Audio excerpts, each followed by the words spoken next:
Welcome back. Welcome back, everyone. So this is the last talk of this ICBS session. So our last speaker is Laurent Fargues from CNRS, who is telling us on some new geometric structures in the Langlands program. Thank you. Thank you for the invitation. This is my second time here at the ICBS. Thanks again. It's a nice place. I hope everybody can read. Maybe you turn a little bit. That's fine. Okay. Yes. I'm speaking now about a subject that is, at the end, some joint work with Peter Scholze. It's what I spoke about in my Allenberg lectures at Columbia University last fall. And I spoke about this at the last ICCM. I gave a distinguished lecture. Okay, let's speak again about this.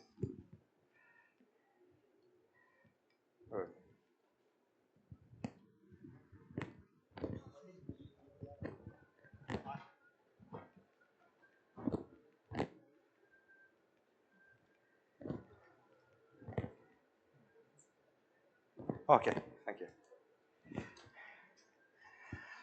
Okay, this is a culmination of some work that lasts over the last 20 years. And this is with the Langlands program, and more precisely, the local Langlands program.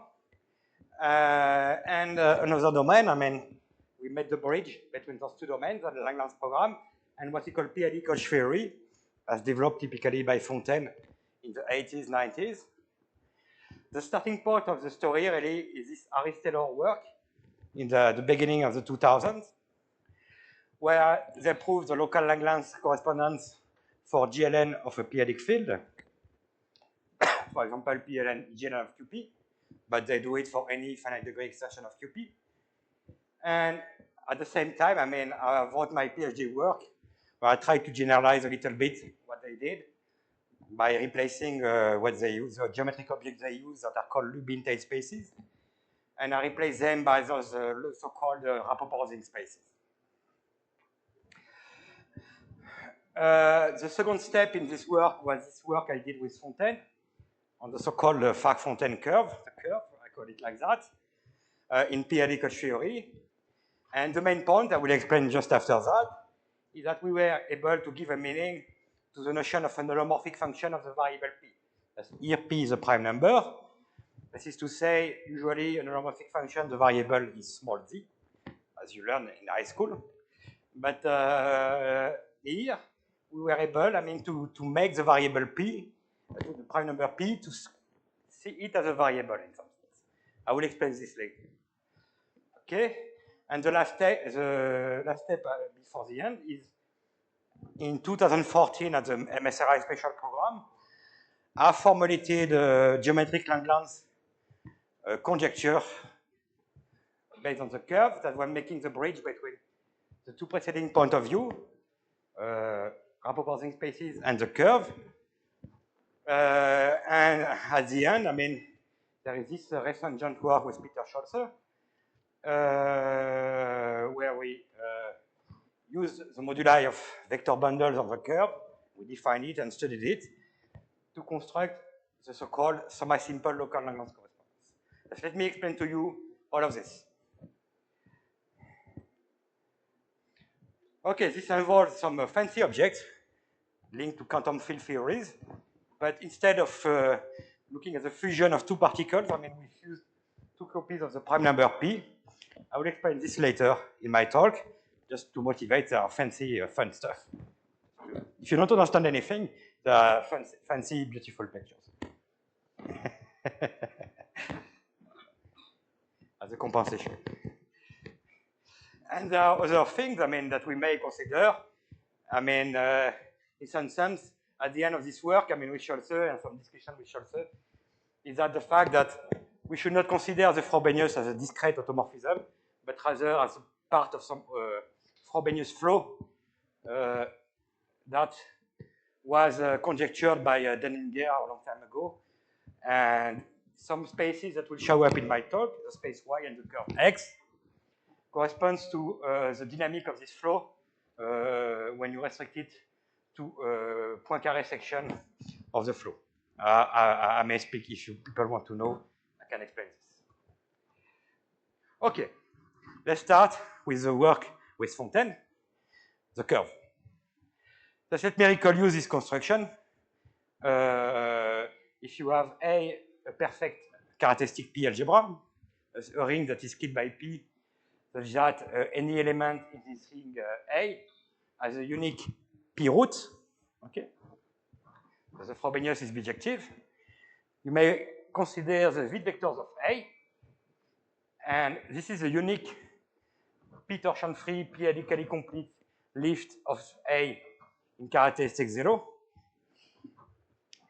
And each element in those V vectors has a Teichmüller expansion as a sum of some Teichmüller an times P to the n, where the an are A. And the Teichmüller of A here,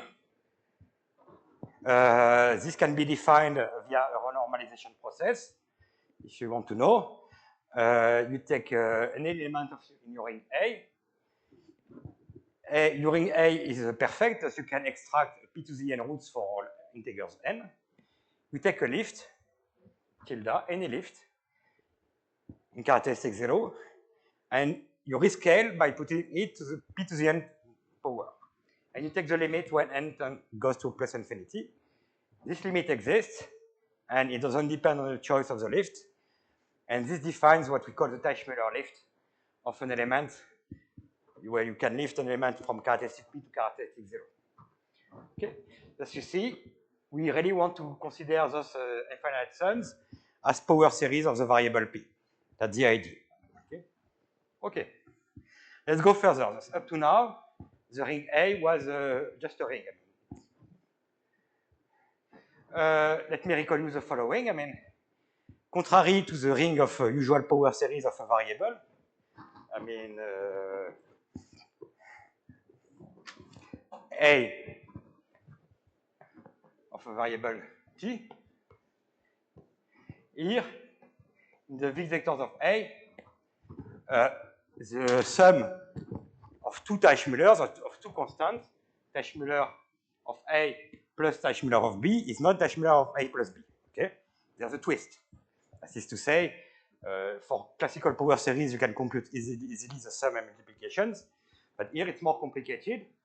It's Teichmüller A plus B plus a correction term, mod P squared, P to the n, and so on, where the first, all those correction terms are given by some generalized polynomials in variables of the Teichmüllers.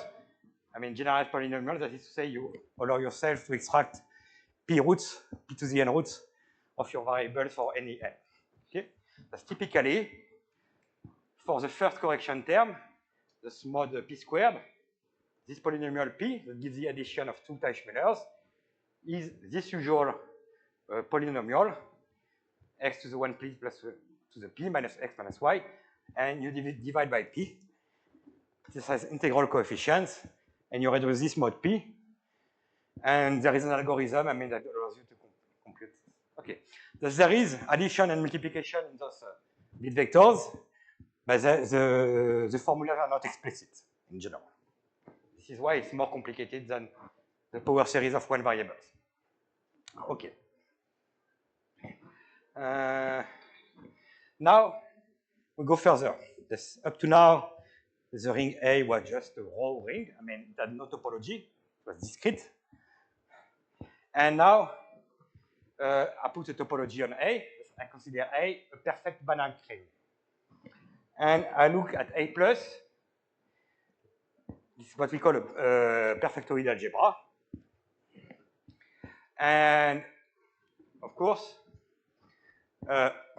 if you are used to this, A plus, to such A plus, where A is a perfect algebra, you can associate what we call a perfectoid space, affinoid perfectoid space, and A plus is really a set of functions on this holomorphic function on this perfectoid space, that are bounded by 1.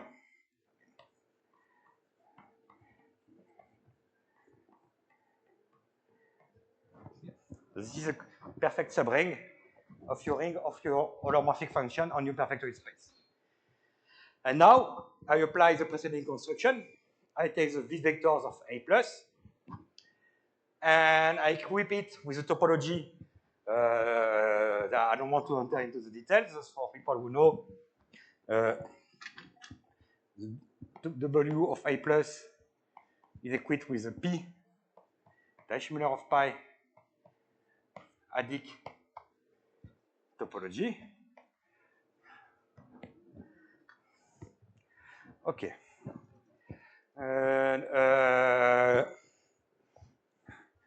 And so on and so on. Thus, we can define a natural topology on this Vit vectors of A plus using the topology of A. And we really think now as those power dash Müller expansions, some of the AN dash Müller of AN P to the N, as holomorphic function of the variable P. Thus, you define a new space. I say var pi, this is what we call a pseudo-uniformizer. If you heard about this terminology.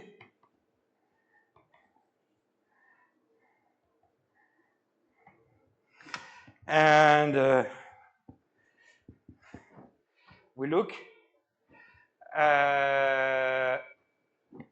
let's say S is par AA plus, sorry, there's a mistake, it's not R plus, it's AA plus. Starting from S, par AA plus, my datum, I define a new space, YS, that is the adic spectrum of these vectors of A plus, and I remove two divisors, okay? P and dash Müller of pi. And you have to think really as YS as being some open puncture disk of the where the variable is P. This is to say, I will explain this little bit in more details. In fact, YS is a Stein adic space. It's a generalized notion, something, a space in a category that generalizes a category defined by a Tate of rigid analytic spaces at a Tate. And a Stein adic space is defined by this Fréchet algebra of holomorphic functions on it. And this is a completion that I told you before. You remove two divisors, P and dash Müller of pi. There is a localization process that is here. We invert pi and dash Müller of this other pi. This is an explicit algebra. This localization of the vectors of pi plus. Those are power series, like that may have a pole at p equals 0, but this is meromorphic at p equals 0. Thus n, the coefficients are 0 for n sufficiently small, of some dash Müller times p to the n, and there is a meromorphic condition at dash Müller of pi equals 0. That is to say, the collection of coefficients in this dash Müller expansion are bounded. But we take a completion of this. This ring is explicit. This is the ring of holomorphic function and this time space that are meromorphic at our two divisors at infinity. But its completion is not explicit. This is a Fontaine type ring, period ring, as defined by Fontaine a long time ago.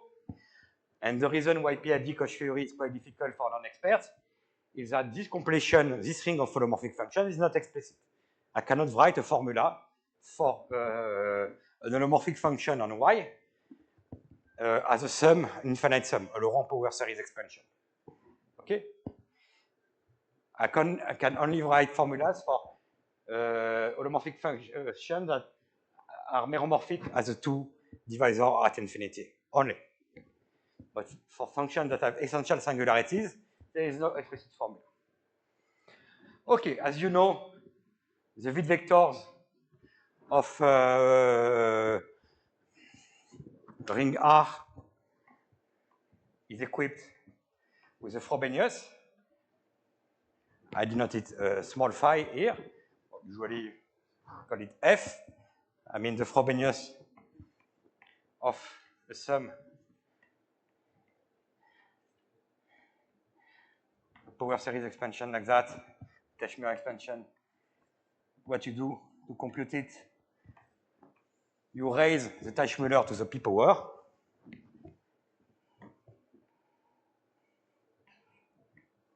And you leave p invariant. Okay? P is entropy. Okay. And this Frobenius phi, and you see the automorphism of this time space Ys. Okay? And you can check that, in fact, the action of this Frobenius is without fixed points, totally discontinuous. And the reason is that, in fact, I told you you can think about this space Y as an open puncture disk where the variable is P. It is fibered over the open segment, open interval 0, 1. And the Frobenius, the action with respect to this radius, send the radius t to the 1 over 2. As you see, there is no fixed point, and it acts properly discontinuously. It moves everything. Okay. That's really, I told you this is Y is an open puncture disk.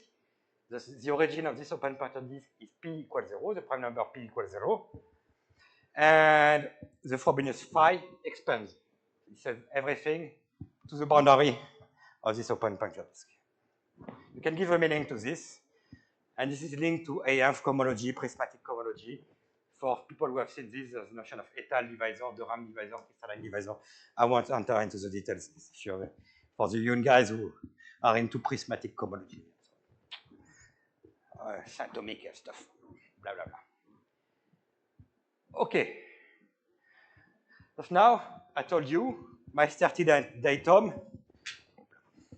is a space that I call S, that is part of A plus.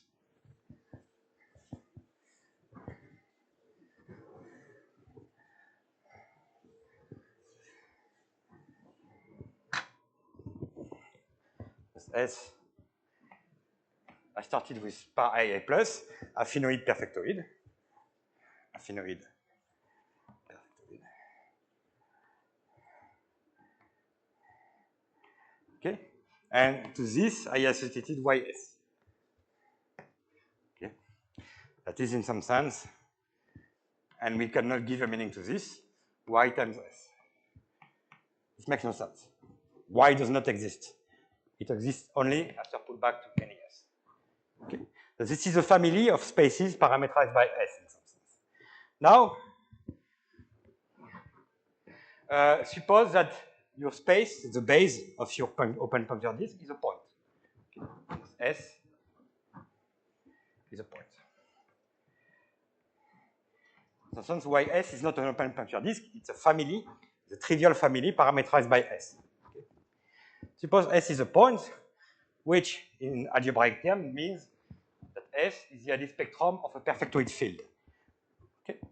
And with Fontaine, in this case, we develop a real theory of holomorphic functions for element small f in this Fréchet algebra of holomorphic functions on Ys.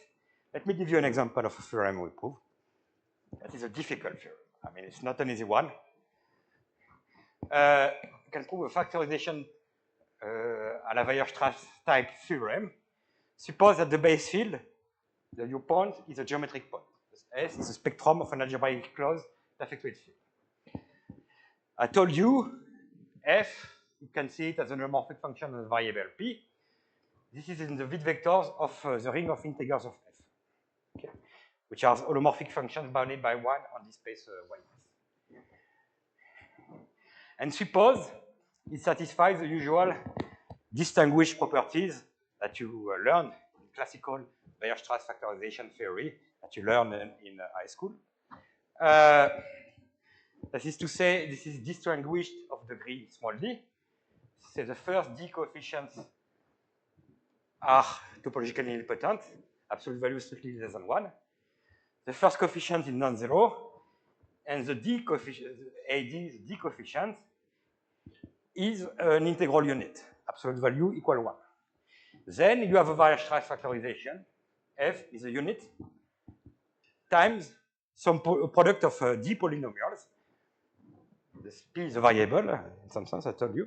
It's P minus a Teichmüller Z1 times P minus Teichmüller Z. But be careful, this factorization is not unique, contrary to the classical case. It's a difficult theorem. It's really a difficult theorem. It's contrary to the classical Weierstrass factorization. But you can prove this, which is a good sign. Okay. Now, let's come back to general S. Any affinoid perfectoid space S par IA plus. And we define the curve parameterized by S, XS, is YS modulo powers of Frobenius. This is the relative curve associated to S. I mean, relative means, as I told you, you can really think as XS to be X times S. Also, this makes no sense. X does not exist. It only exists after pullback to any S. Okay. This is a family of curves parameterized by S. Blah, blah, blah. This is functorial, a construction that is functorial in S. Let's say I have T that goes to S. I have Xt naturally maps to XS, as if it were a product like that. And you can really think as this family of curves as some sense as a collection of all curves associated to all residual field, perfectoid to residual field, small s and big S. Okay. I mean, those objects, those curves are the classical one we studied originally with Fontaine. There was no perfectoid spaces. There was only a perfectoid field, a point. Okay. So there is this collection of curves for each perfectoid field K of small s, and there's a way to glue them for any big S. And the big discovery we did with Fontaine, originally, is that when S is a point, spectrum of a perfectoid field, it's really a curve. This is a Noetherian analytic space of dimension 1, regular. The local rings are DVRs, discrete valuation rings. This is a curve, which is very surprising, and it's a difficult theorem too. It looks like the projective line as an analytic adic space. The H1 of the structural sheaf, H1 of O is 0. But contrary to the projective line, H1 of O of -1 is non-zero. If you remember, on the projective line, H1 of P1, O of P1, twisted by -1 is 0. Okay, only H1 of O of -2 is non-zero. You have Serre duality. But here there is no Serre duality. This is an object that is sandwiched in the middle between a projective line and an elliptic curve. It's in the middle. It leaves. This type of curve cannot exist in the classical world of classical curves. I tried to explain this at the Simon Center last week to people who do Jan Simon's theory. They didn't get one.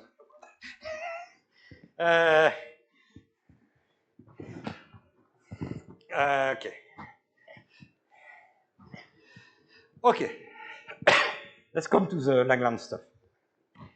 As you know, following the philosophy of Henri Chandra and Langlands, when you're looking at the Langlands program, if you discuss, with Langlands, you could a few years ago still, he would have told you that you should not look at GLN. The Langlands program is ready for any reductive group. You should not focus on GLN only. It starts with G. Langlands calls this the Henri Chandra philosophy. Any reductive group, not a classical one, any. So we start with any symmetry group that is reductive over the p-adic numbers. And we are doing Langlands for this reductive group over the p-adic numbers. And we look at the moduli of principal G bundles on the curve. That is to say, bungee is what we call a stack. This is not a coarse moduli space. Here I look at the fine moduli space that we keep into memory the automorphisms of our principal G bundle. This is very important. And the test objects are characteristic P perfectoid spaces over FP bar. I fix an algebraic closure of FP. And it maps S, the same S as before, to block.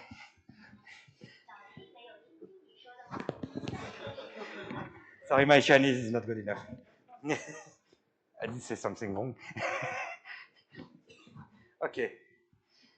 The sends S, test object, to bungee of S, that is the groupoid of G bundles on the curve X times S, that is XS, the thing as defined before. This is what we call, we shall say, a V stack. This is to say, this is not here only defined as a pre-stack, a priori, but there is a Grotonic topology on FP bar perfectoid spaces. That is some kind of analog of the FPQC topology on schemes. That we call the V topology. It has very nice properties. And this is a V stack. Okay, okay. But a priori, up to now, it's just an abstract object. There is no geometric structure. It's like if you were considering a topological space, but you still don't have put any shards and you don't know it's a manifold or something. Now we are going to put some nice shards on this abstract stack. And this is a theorem we proved with Scholze in our joint work, that this abstract V stack, for this quite big, Grotonic topology, the V topology, is in fact a nice, what we call Artin V stack, and it is smooth. I won't enter into the technical details, but in the cohomological sense, here L is prime different from P. To say, L is different from P. In this work with Scholze, we consider the L-adic Langlands program, with L different from P. And blah, blah, blah. What does it mean? First, why cohomological smooth and not smooth? I have to speak a little bit about this. Here we work with perfectoid spaces. All our algebras are perfect algebras. There is no good notion of smooth like for classical algebraic varieties.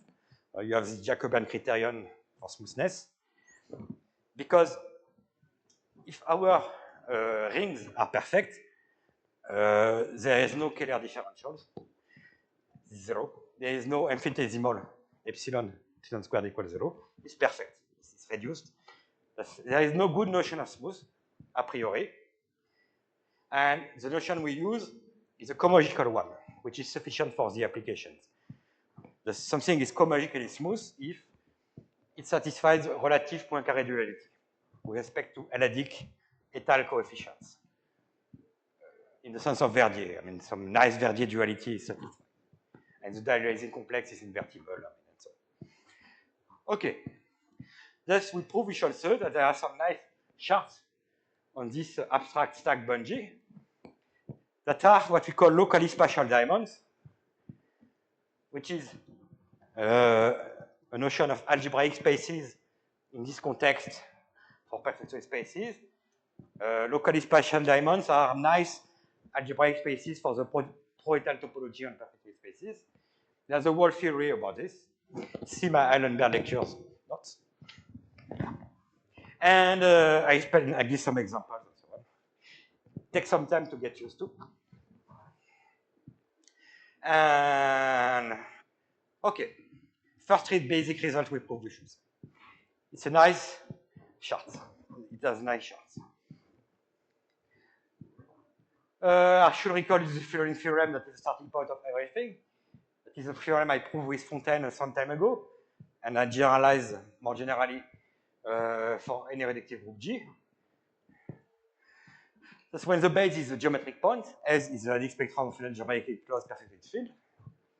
There is a classification result for a vector bundle on the curve. Any vector bundle that's for any slope lambda, a rational number, you can define U of lambda, that is a stable vector bundle of rank, the denominator of lambda, small h, and degree, the numerator, on the curve. It's a construction that is more general than the construction of U of lambda when lambda is an integer for the projective line. Okay, for the projective line, you have this theorem is some meta generalization of Grothendieck's classification or Birkhoff classification of vector bundles on the projective line. Okay, and it says that any vector bundle on the curve, when the base is a geometric point, is a direct sum of those explicit U of lambdas when the slope lambda varies. Another way to phrase it, I mean, is to say that any slope lambda semi-stable vector bundle is a direct sum of U of lambda, and the Jordan-Racine filtration of a vector bundle is split non-canonically. You can rephrase this theorem in terms of semi-stability condition à la Jordan-Racine. Okay. You can see, I mean, the Jordan-Racine filtration is split. Okay, and I generalize this to what we call Kottwitz set, B of G. What is B of G?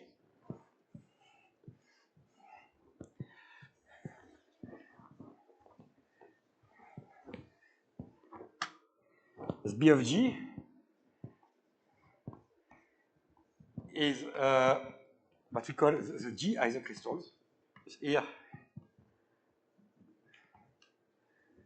an isocrystal is the object that shows up in Dieudonné-Manning theory, where this is typically the crystalline cohomology of algebraic varieties over a finite field are isocrystals. Okay? This is vector space with a semi-linear Frobenius automorphism. And here we look at them with an additional structure, a G structure, the object that shows up from our Langlands data. Okay, which means the QP brief, sorry, I didn't say what is QP brief, notation that is due to zinc. This is the completion of the maximal and ramified extension of QP. It has a Frobenius sigma, small sigma. And we look at the QP point of G up to twisted conjugacy. This is to say that element B is not equivalent to GBG minus 1, but GBG minus sigma. Twisted conjugacy, it's not usual conjugacy relation. And this proves that B of G, in fact, classifies principal G bundles on the curve for any geometric points F, spa F. You can associate to any small b in this Kottwitz set. Is B, small b is an element of G of QP brief, and the brackets mean up to twisted conjugacy. You can associate a principal G bundle E sub B, and this defines U bijection. That's a difficult theorem already. Okay, so we have a nice Artin stack with nice charts. We can describe its points. This is Kottwitz set that has been studied and which is very well understood. The explicit description of this. Let's go further. There is a topological space associated to our moduli space. I mean, this is a set of points of your moduli space, and the open subsets are given by what we call the open substacks, open submoduli. Okay.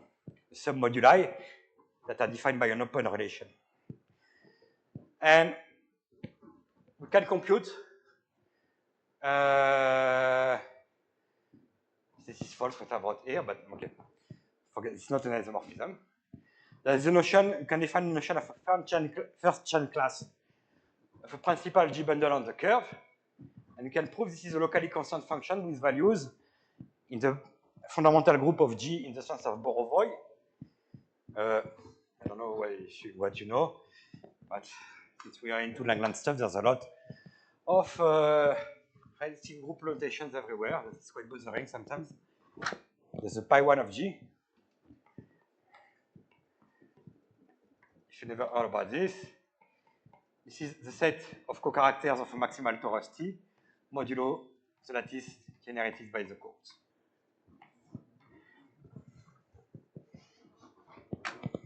And it doesn't depend on the choice canonically of this maximal torus. Okay, this is what we call the Borovoy fundamental group. And gamma means we take the covariant under some Galois group, forget it. And this first chain class is locally constant. We prove this theorem. That is already difficult in this context. And this parameterizes the connected components of our moduli space, G. Pi1 of G. Invariant under gamma. For GLN, this means that the connected components of the moduli space of rank n vector bundles are given by the degree of the vector bundle. That's all. I mean, for GLN, this is Z, and each the moduli space connected component are given by vector bundle of rank n and a fixed degree. Okay. This has a Hardan-Racine stratification. That is to say, a semi-continuous function with values in some generalized Hardan-Racine polygon. That's for GLN, I mean, here, this object, like a positive Weyl chamber, is a set of polygons, concave polygons.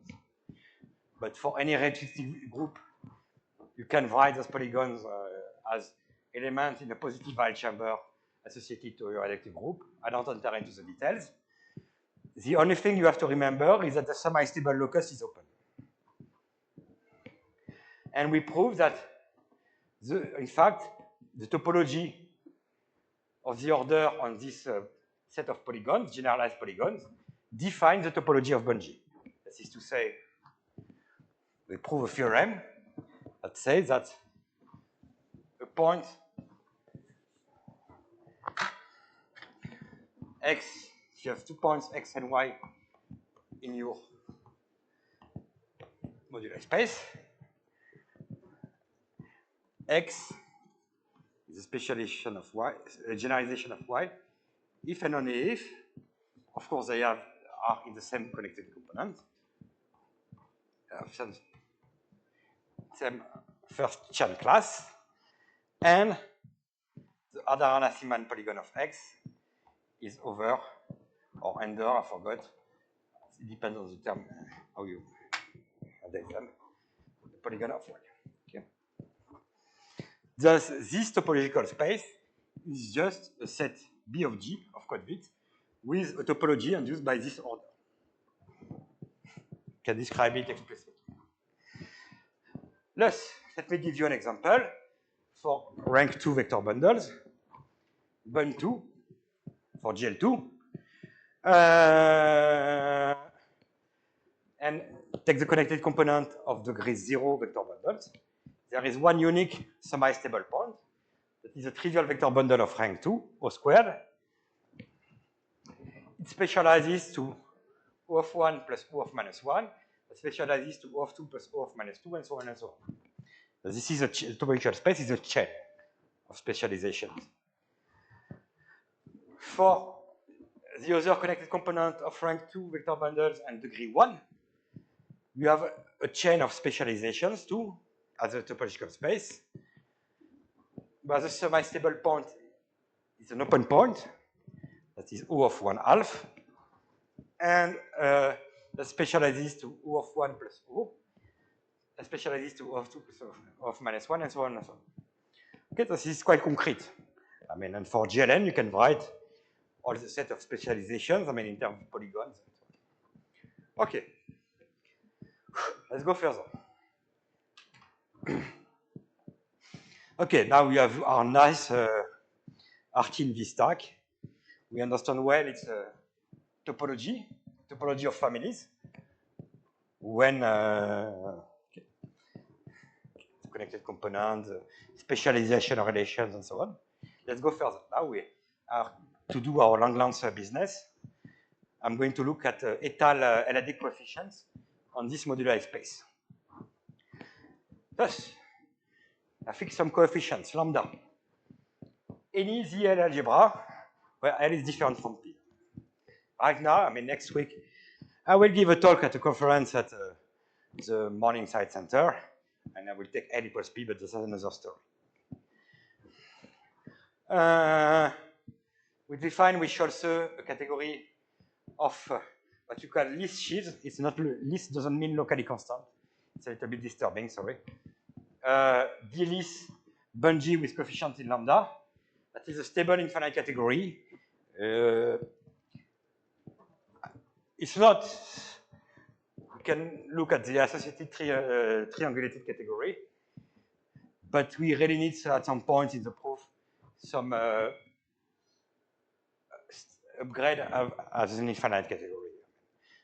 It's not just for fun. Okay. Well, what is this category? When lambda is torsion, FL for example, or Z mod L and Z, this is, forget just étal sheaves of lambda modules on bungee. Okay? And more generally, for any lambda, there is a formula that is too explicit for too complicated for non-experts. Forget about it. The point is that this triangulated category or stable infinite category has a canonical dévissage by classical triangulated category of smooth representation of JB of E with coefficients in lambda. Thus here, I should say what it is.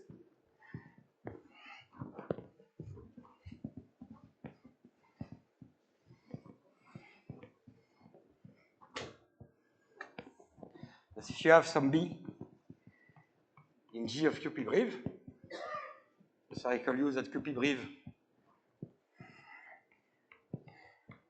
the completion of the maximum ramified extension of QP with its Frobenius sigma.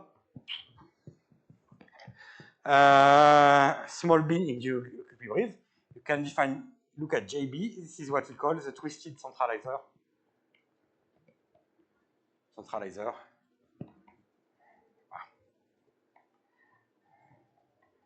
Laser of B.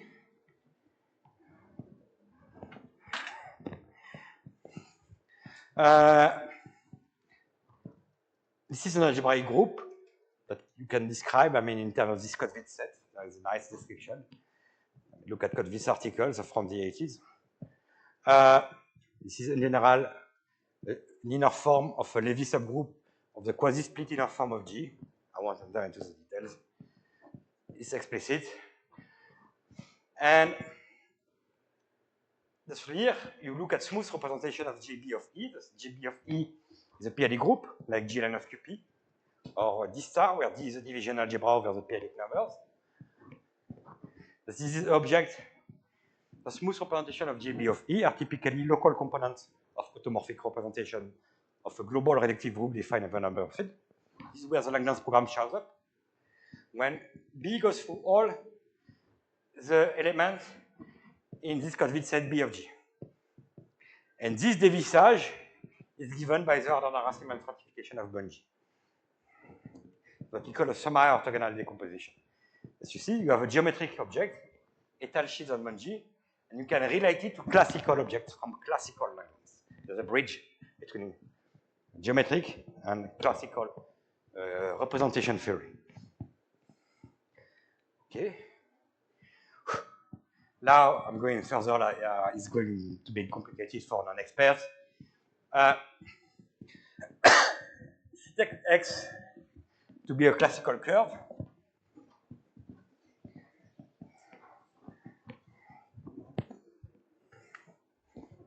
X classical curve.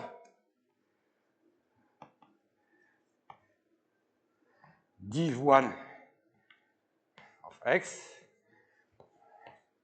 is the same as x. Send a point x to the divisor of x. Simple divisor divided by x. That's level 0 classical algebraic geometry. This is false in our case, because the curve lives in characteristic 0, but the div1, the moduli space of the one effective divisor on the curve, lives in characteristic P. And this div1 is an object, is a moduli space that looks like the curve, but not is exactly the curve. You can describe it. This is what you call spike QP breve diamond modulo Frobenius. This is a theorem I proved some around 2016, 17, I don't know. Here, spike QP breve diamond is what we call the modular space of untilt.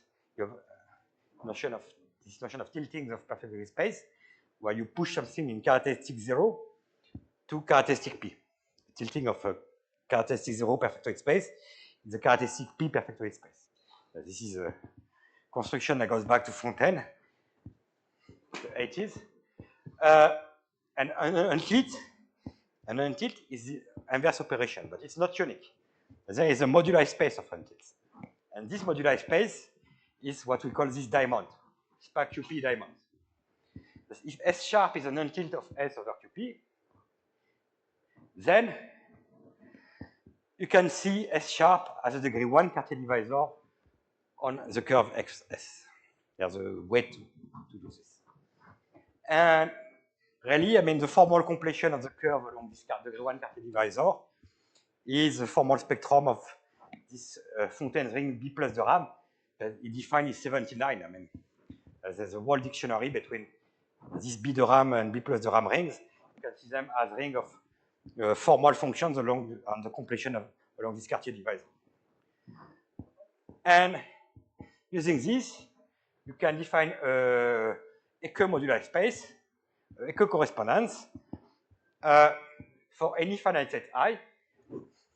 And here, this is where the fusion of two prime numbers P show up.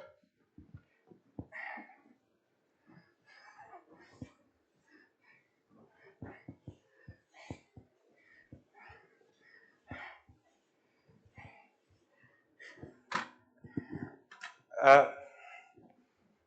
told you, fix some di, a connection of degree 1 effective divisors on the curve, indexed by the finite set I,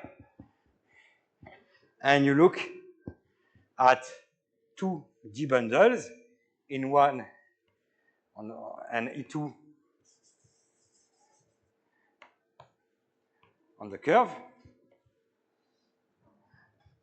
and you look at the moduli of modification, the Ecke I, that is to say isomorphisms on the curve, and you outside the divisor sum of the di's, what we call a modification that is supported on this collection of divisors. The curve and outside the sum of your Cartier divisors. Yeah, we don't usually. I mean, Ecke correspondences is for I, just one element set. But here we take I any finite set because we do some use some factorization process à la Benedictson-Riemann-Kapranov. This is where the fusion, I mean, shows up. Later, the finite set I will vary. Okay, so we have a correspondence between Bungie and Bungie times div1 to the I. Okay. Now, this is a global Ecke stack, but there is a local one. I mean, that is defined by replacing the global curve by the formal completion along this Cartier divisor, the sum of over all I of the i's. And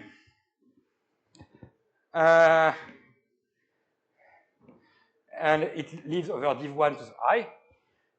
And because it's a local like a stack, it's very simple to describe in terms of loop spaces. It's a double loop space. Because Li is a loop space associated to G. L plus means positive loops. But it is in the generalized sense due to Fontaine, Scholze, and so on, where you replace the usual loops, algebraic loops, C by B de RAM, these Fontaine rings of B de RAM, and C, the positive loops, by this B plus the RAM ring of Fontaine. In a generalized sense, because here there is a I and so on. I don't enter into the technical details. Anyway, and there is a map from global to local, the localization map, from the global echo stack to the local one, like that. Why do I introduce this local echo stack? Because now we prove with Scholze the existence of theta k equivalence between monoidal categories. You look at the category of representation of the Langlands dual of G to the I as a monoidal category. And we prove this is equivalent to a category of perverse sheaves. This ULA technical condition, forget it. Because we look at relative perverse sheaves.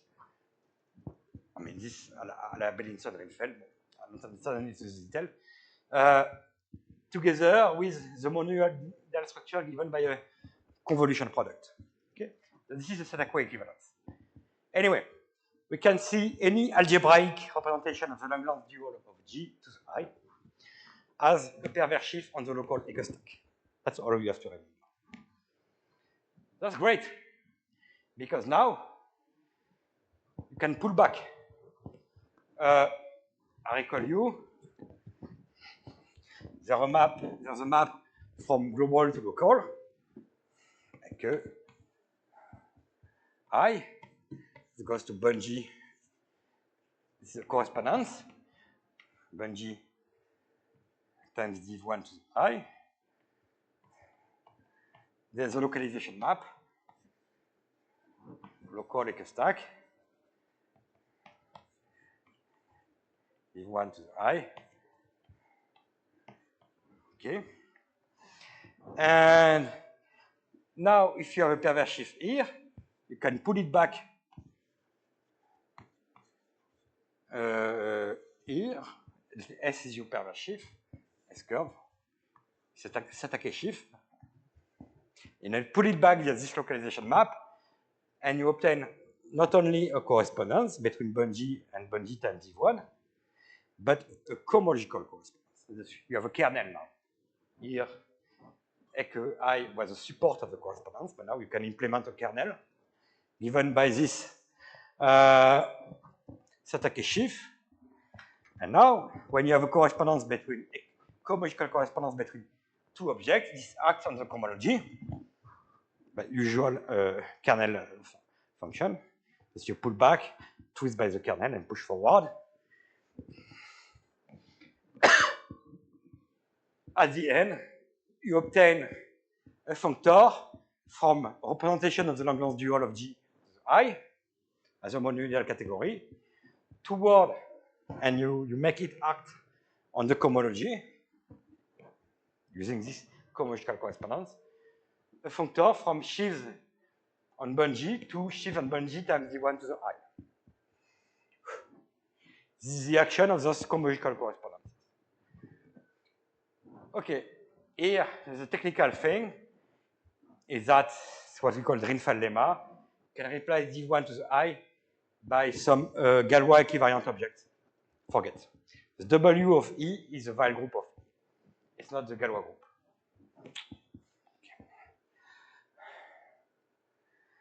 At the end, what we implement using these cohomological correspondences when I varies and the representation of the Langlands dual group varies, you obtain a sequence of a set of modular functors between modular stable, blah, blah, blah, and finite categories from Fi, from representation of the Langlands dual of G to I, to Galois equivariant object. This is an infinite group, a condensed infinite groupoid, blah, blah, blah. Okay.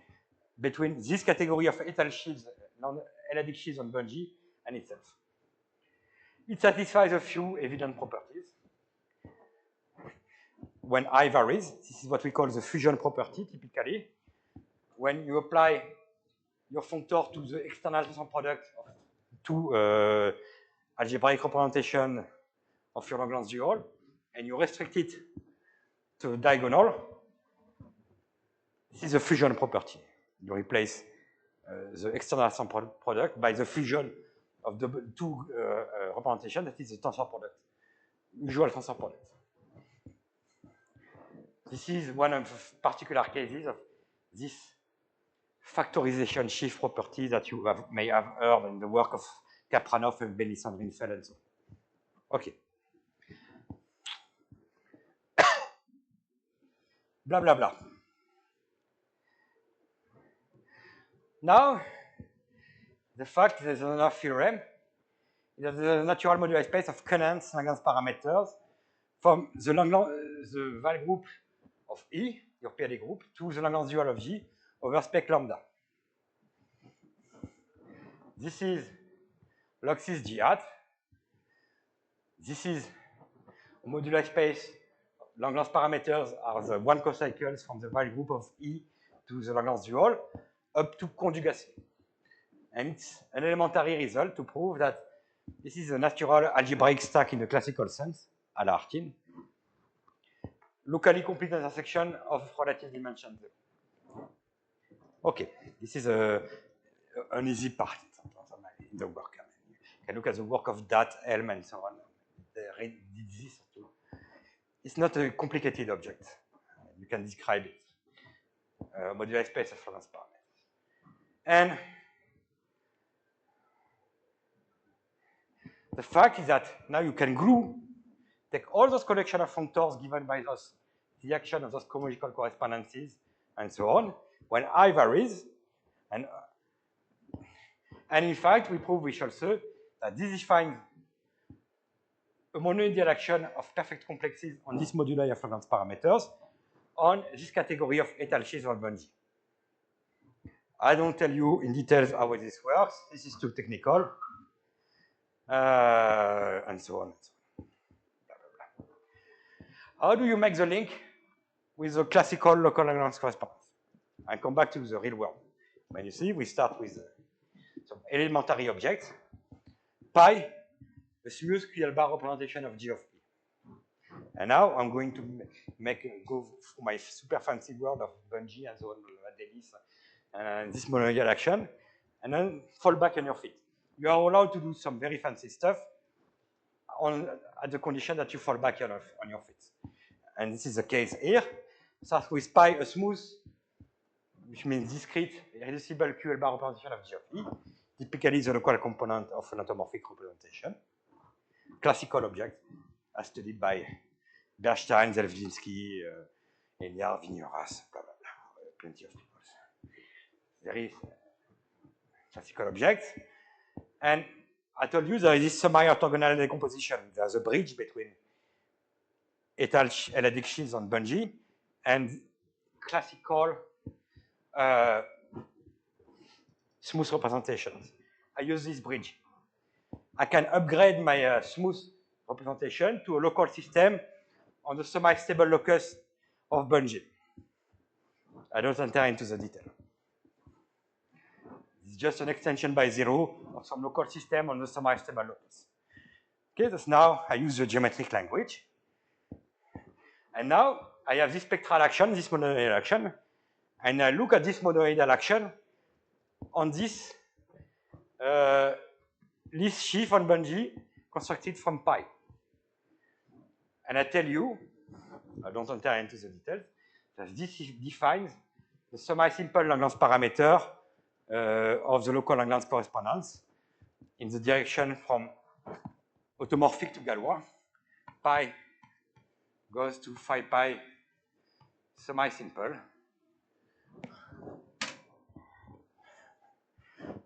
And voilà. I will stop here. Just let me tell you that, in fact, there is something more general behind this. Using this spectral action, you can define some non-abelian Fourier transform. And there is a categorical conjecture in the joint work with Scholze in the article at the end that this non-abelian Fourier transform extends to an equivalence of categories. This is for the experts. I am at the Morningside Center during 1 month and a half. I will come back in November. My office is well known. Ask at the entrance, and you can come to discuss. Thank you. Thank you very much. Are there any questions or comments?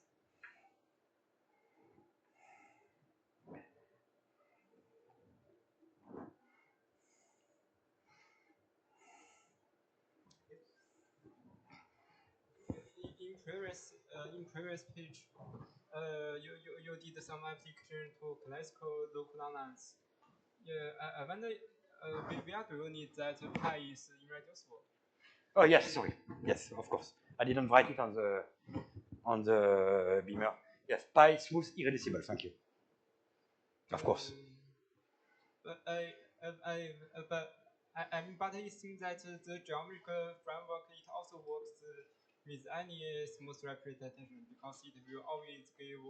You can, but in this case, you don't obtain a character of what we call the center.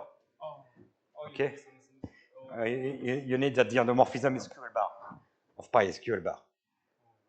Okay.